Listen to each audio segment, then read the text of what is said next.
तो hello friends, welcome back our pony_x25 पे।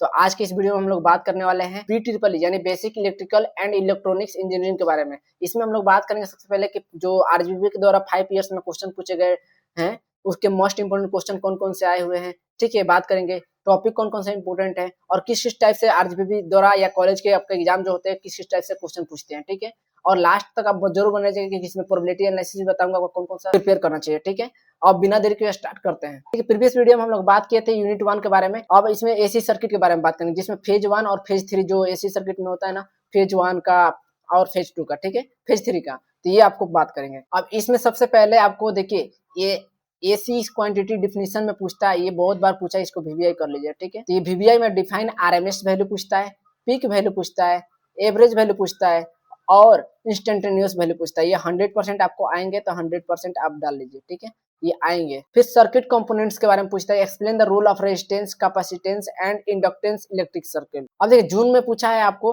Power and power factor के बारे में। पावर और पावर फैक्टर में पूछता है, डिस्कस द रियल पावर क्या है, रिएक्टिव पावर क्या है और अपरेंट पावर क्या है। ठीक है, और पावर फैक्टर इन एसी क्या है, एसी सर्किट में जो अल्टरनेटिव करंट होता है उसका क्या होता है पावर फैक्टर। ठीक है, एसी सर्किट होता है, एक डीसी सर्किट होता है, तो ये एसी सर्किट का है। अब देखिए, 3 फेज सिस्टम में अब सबसे पहले आता है explain meaning of the phase sequence and balanced and unbalanced supply loads, यानी सप्लाई लोड जो बैलेंस और अनबैलेंस होता है उसके बारे में बताना है। ठीक है, स्टार और डेल्टा रिलेशनशिप में आपको पूछता है कि draw a phasor diagram and relation between phase end voltage. ठीक है, current for a star connected load. ठीक है, इससे रिलेटेड क्वेश्चन पूछा था तो मैंने दिखा दिया। फिर आप देखिए, न्यूमेरिकल इससे बहुत इंपॉर्टेंट आते हैं न्यूमेरिकल टास्क में।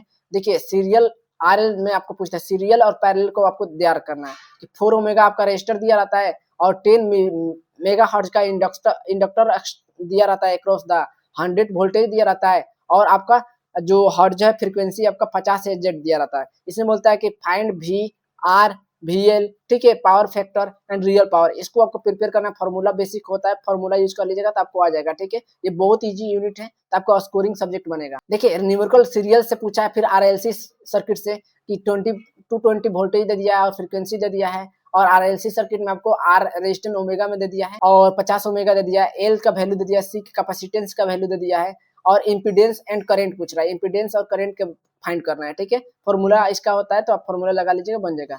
रेजोनेंस से आता है आपको कि फाइंड रेजोनेंस फ्रीक्वेंसी RLC में सीरीज में। ठीक है, L दिया रहता है मेगा आपको और C कैपेसिटेंस दिया रहता है और रेजोनेंस फाइंड करने के लिए होता है। ठीक है, 3 फेज पावर में आपको बोलना है कि calculate the power consumed is load. ठीक है, आपको 3 फेज में पावर कंज्यूम करने के लिए लोड क्या आता है, स्टार एंड डेल्टा 3 ये 3 है। ठीक है, एंड 220 वोल्टेज और 50 फ्रीक्वेंसी आपका दिया है। ठीक है, ये कॉम्प्लेक्स लोड में आपको डेल्टा लोड पैरेलल कॉम्बिनेशन में आता है कि 2 ओमेगा आपको दे देता है, कैपेसिटिव कितना दे दिया है, रिएक्टेंस 5 ओमेगा दिया है, फाइंड फेज करंट पूछता है, लाइन करंट। ठीक है, तो इसमें आपको न्यूमेरिकल प्रिपेयर कर लेना है, थ्योरी ज्यादा पूछता ही नहीं है। आपको सबसे पहले आपको क्या तैयार करना चाहिए, जो भी आपका पैरेलल और सीरीज में जो आ रहे हैं उसको उसके न्यूमेरिकल भर के रेजोनेंस वाला, फिर उसका आरएमएस वैल्यू वाला हर एक साल पूछता ही है। ठीक है, 2 क्वेश्चन 14 मार्क्स तक फिक्स हो जाएंगे। उसके बाद जितने भी मैंने टॉपिक बताए ये सभी को आपको जरूर प्रिपेयर करना चाहिए। अगर आपको ये वीडियो हेल्पफुल लगा हो तो जरूर लाइक कीजिएगा, सब्सक्राइब कीजिएगा और कमेंट बताइएगा नेक्स्ट वीडियो किस पे बनना चाहिए। ठीक है, किस